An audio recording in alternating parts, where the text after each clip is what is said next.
the day is starting for the flower show. Now, the combination is, I will turn my chair around, just wait a second so you can see. Today we are going to work on apples and knives. I bought some apple books, okay? This is one apple book. This is another Wage apple book.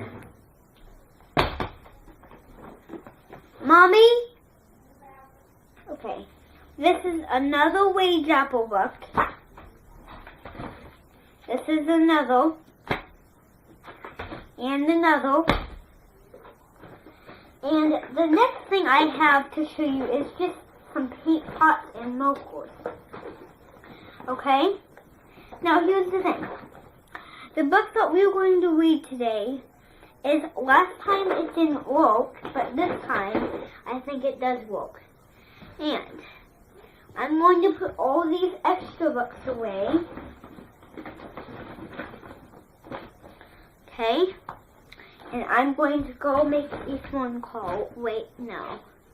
And then we will work on our books.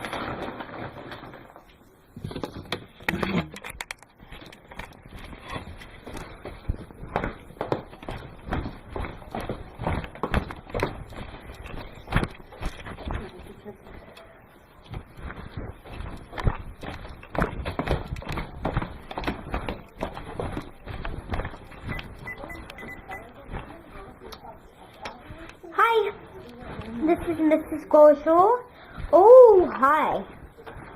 Oh. Ooh. Well, what lady are you? Oh.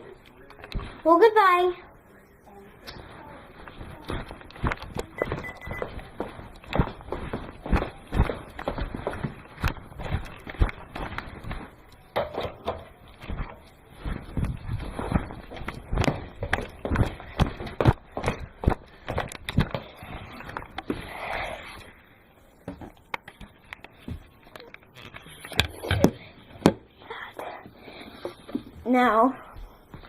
Now, here's the thing. If you know, because this is Thomas and the Great Discovery. Thomas and the Great Discovery. And I'm going to read to you and see what it is like, okay? So I want you to listen real careful. One morning, Thomas was at the wharf. He was with Duncan and James. But Duncan was tricky. He liked to tease little engines. I will help you. You big engines do not know the trucks in the hills. Mommy, make sure I can see you. You big engines don't know the trucks in the hills. Oh, of course we do, said Thomas. We know all the trucks in the hills and all the ways to the wharf. Thank you.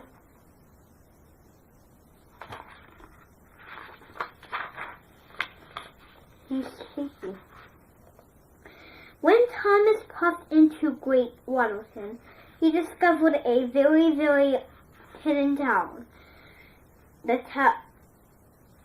tower was fallen with bricks and coal on top of it instead of bricks.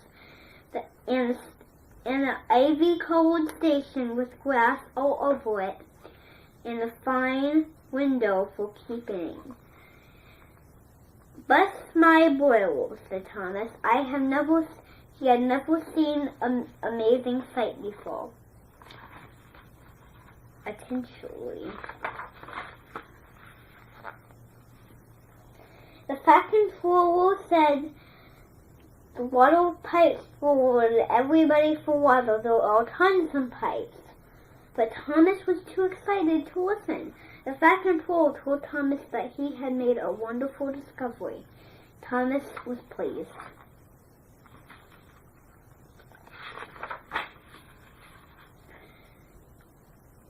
Thomas was going too fast around the cove. Then he tumbled down the grass, his load crashed down to the bank, and he was in trouble. Toby got his queen on, he put Thomas on his queen on, and he rescued Thomas. Stanley and Thomas were with the second foal. They were both at Great Waterton. Tonight, Jack and Alfred will roll the level into the Great Halls tonight. And this means very hard work in the morning. Very complicated work in the morning. All of you will shunt the freight cars towards the sidings. All the other engines left. Thomas was no longer in charge, and he felt like he was no longer wanted.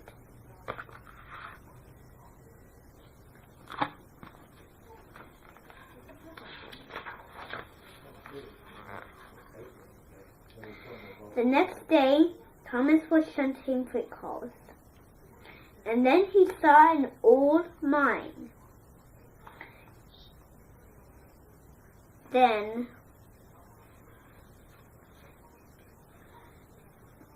all the other engines were asleep, but not Thomas.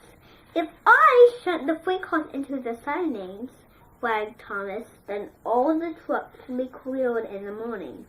So he shunted them away into one big, long siding. And then he saw one more truck. It rolled in front of a mine. I will fix that. So Thomas shot back, and when he did it, he bit the car too hard, and it disappeared into the mine. When it did, Thomas looked inside. And then he went inside.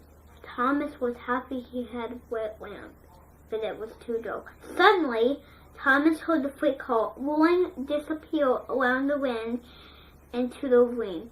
I must chase that car, said Thomas.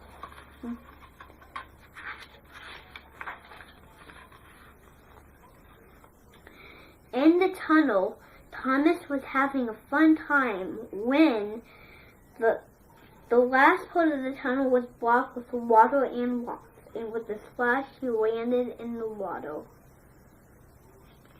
He was floating slowly along the edge of the shift. Then the full shift arrived to rescue Thomas.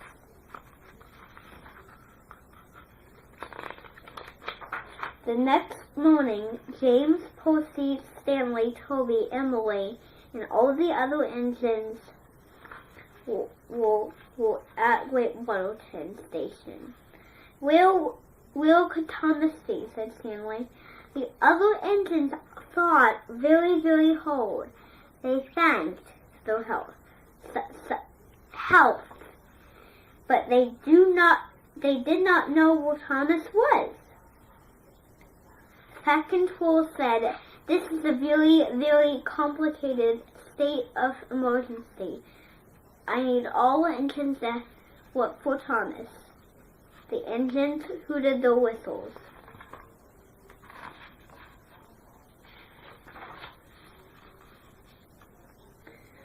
Stanley went to the tunnel. He saw what was inside.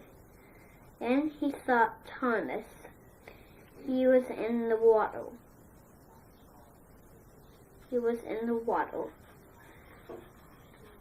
Then Stanley rescued Thomas.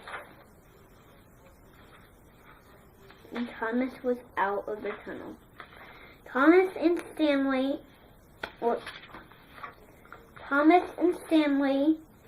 were reversing to the end of the tunnel.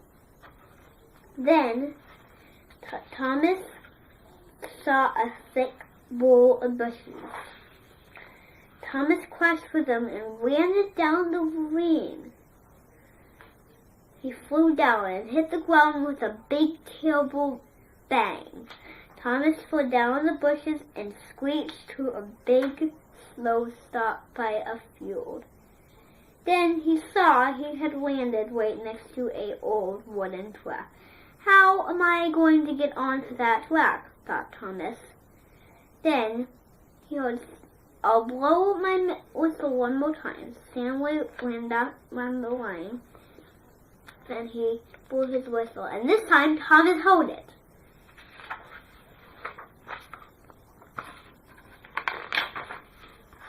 Then with one slow puff and one terribly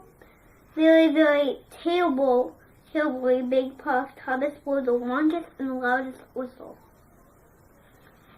And then Stanley was there. Thomas told Stanley all about his adventure in the line. Stanley was amazed. Did you fall? I did. Well, good thing I rescued you. But then, Stanley heard a crash in his brain. Stanley was a very strong engine, but he couldn't have felt littler and stronger. He was very sad. Now, said Thomas, it is my turn to help you and save you, said Thomas.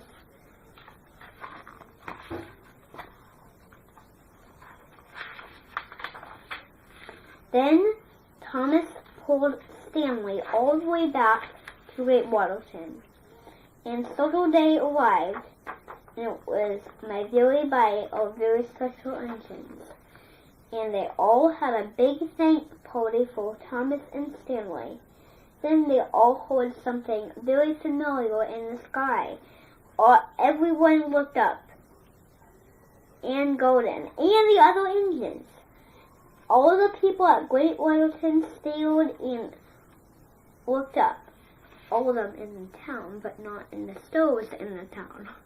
Looked up, and they could see Jeremy. He was flying. The end. So what happened in this book? What do you think happened? Ooh, good job.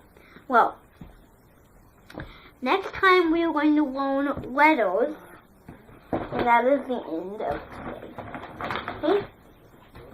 We're going to watch it.